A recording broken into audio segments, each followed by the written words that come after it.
Shalom anak-anak, apa kabarnya? Hari ini Mampingkan berharap kalian penuh sukacita. Yuk kita salam sukacita dulu. Sukacita, sukacita. Tadi belum siap ya? Ya udah nanti ulang lagi sendiri ya. Ya, anak-anak pagi ini kita akan mendengarkan firman Tuhan. Tapi sebelumnya kita berdoa dulu ya. Yuk kita berdoa ya. Bapa di surga, sebentar kami akan dengarkan firman Tuhan. Mari Tuhan mampukan kami untuk mencerna firman Tuhan ini, menikmati firman Tuhan ini, merenungkannya, dan memberikan firman Tuhan ini menjadi pedoman dalam hidup kami. Terima kasih Tuhan Yesus, berkati kami semua.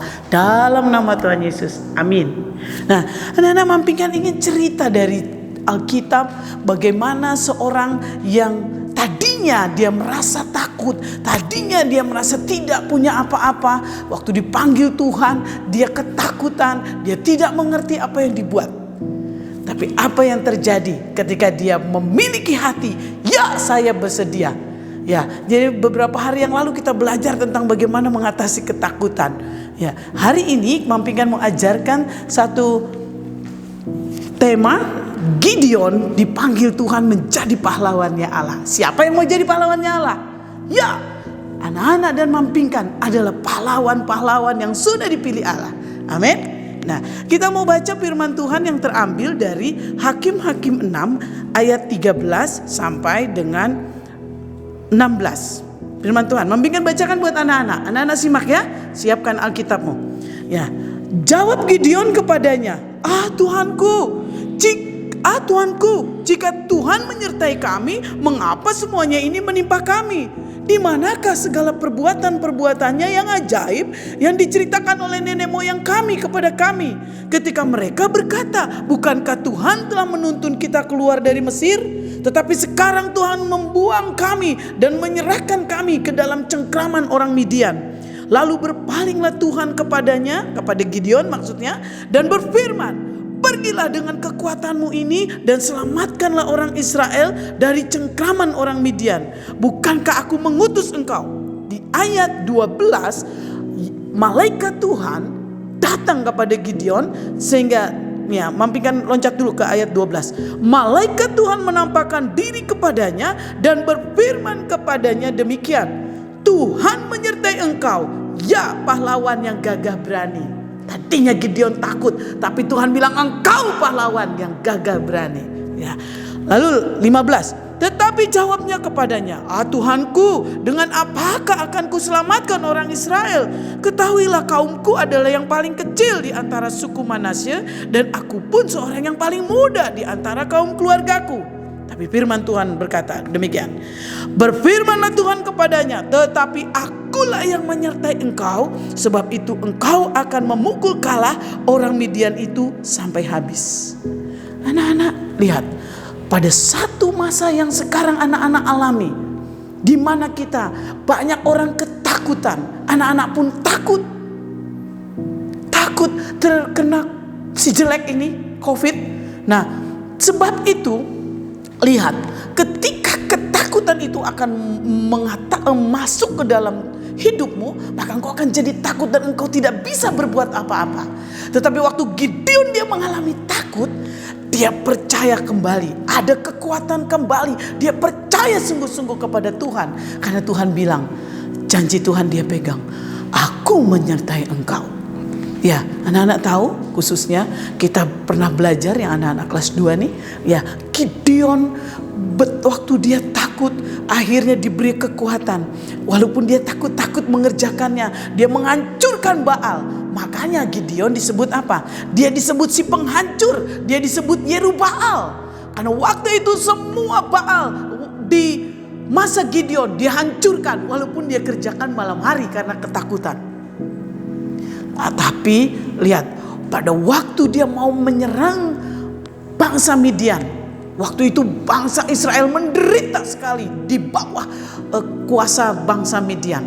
Tapi Tuhan memanggil Gideon. Waktu dia pilih 32.000 tentara, Tuhan bilang kebanyakan, nanti mereka sombong. Maka disuruh dipilih lagi. Nah, pada waktu pemilihannya pun luar biasa. Milihnya caranya unik sekali. Itulah cara Tuhan kadang-kadang unik, anak-anak. Disuruhnya semua orang yang ditanya dulu, yang mau ikut perang siapa lagi? 10.000 orang pulang lagi. Masih kebanyakan 22.000 orang. Lah, lalu disuruh minum air. Cara minum yang salah tidak usah dipilih. Kenapa cara minumnya salah? Dia meminum seperti cara binatang. Tetapi yang meminum dengan mengambil air lalu ditaruh di mulutnya, itu yang dipilih. Anak-anak, biar kita punya sikap yang baik kepada Tuhan, bukan sikap yang sembarangan. Seringkali mampingkan lihat, ya, anak-anak devotion, ya nggak ada gurunya ada di layar televisi. Anak-anak duduk dengan tidak sopan sambil makan. Jangan biasakan itu. Bersikaplah yang baik, bersikaplah yang hormat. Engkau akan diberkati Tuhan. Nah, lihat waktu Gideon memilih orang-orang pasukan yang bersikap hormat, apa yang terjadi? Tentara-tentaranya bukan dibawakan dengan pedang dan senjata, tetapi hanya membawa trompet atau sangkakala, lalu membawa buli-buli serta obor. Senjata yang sederhana itu mampu mengalahkan musuh. Anak-anak, apa yang kita miliki? Mungkin kau masih kecil, aku gak punya apa-apa, aku gak punya apa, tapi engkau punya iman. Gideon yang tadinya tidak terpilih, tapi dia dipilih dari suku yang terkecil. Dia terpilih menjadi orang yang hebat. Bahkan namanya di Alkitab tertulis dalam Ibrani 11, Gideon. Itu kalau anak-anak membaca DPA, kalau sudah sampai Ibrani, nama-nama orang yang dimasuk di dalam Ibrani 11 itu adalah orang-orang memiliki iman yang hebat. Salah satu namanya Gideon tertera di situ. Anak-anak, hari-hari ini apa yang kau miliki? Waktu kau miliki, hidupmu ada kau miliki. Mari kita bersikap tidak takut, kita bersikap yang baik, ya. Mari ketika anak-anak mulai bersikap yang baik, ada hal yang baik, hormat, menghormati Tuhan, juga menghormati orang tua.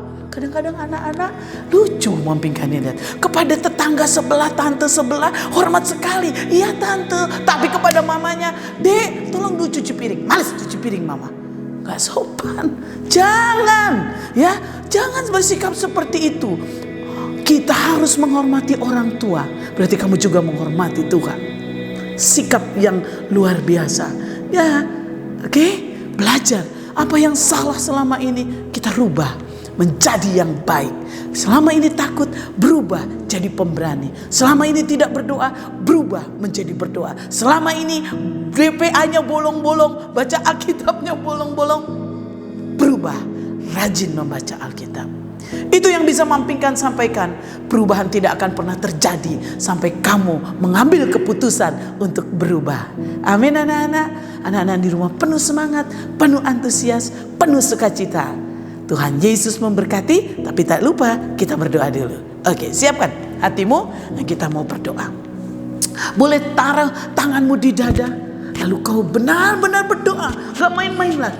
Apa yang menjadi persoalan hidupmu? Saya gak tahu, mampingkan gak tahu. Tetapi ketika kau berdoa sendiri, kau bilang, Tuhan, hari ini aku mau jadi anak yang pemberani. Tuhan, hari ini aku mau menjadi anak yang sungguh-sungguh di dalam Tuhan. Tuhan, ini yang paling penting. Mulai hari ini aku mau menghormati papa mama, seperti aku juga terlebih dahulu menghormati Engkau. Yuk kita berdoa. Tuhan Yesus, Engkau melihat setiap anak-anak yang di rumah. Engkau yang akan sanggup melakukan pembaharuan dan perubahan dalam sikap hidup anak-anak. Seperti Gideon, ketika dia memilih menjadi pahlawan Tuhan, Tuhan menyertai dan memberkati. Biarkan hal yang sama anak-anak memilih menjadi pahlawan-pahlawannya Tuhan dalam kehidupan mereka. Hidup mereka diberkati untuk menjadi berkat bagi banyak orang. Terima kasih Tuhan Yesus. Keputusan hari ini akan menjadi perubahan dan pembaharuan dalam hidup setiap anak-anak. Mereka diberkati Tuhan. Terima kasih Bapa. Engkau sudah mengampuni segala dosa kesalahan kami. Engkau sudah memperbaharui hati kami. Seperti Alkitab berkata, bahwa ketika kami memohon kepadamu, Engkau menjawab dan memberikan roh ketaatan bagi kami semua. Terkhususnya anak-anak yang berdoa dengan sungguh-sungguh, yang belum sungguh-sungguh hari ini Tuhan, terus Tuhan kejar dan cari hatinya untuk mencari Tuhan lebih lagi. Terima kasih Bapa. Berkati orang tua kami dalam pekerjaannya, berkati kami sekolah Mahanaim, berkati kami semua dengan roh takut akan Tuhan. Dalam nama Tuhan Yesus kami sudah berdoa dan mengucap syukur. Haleluya. Amin.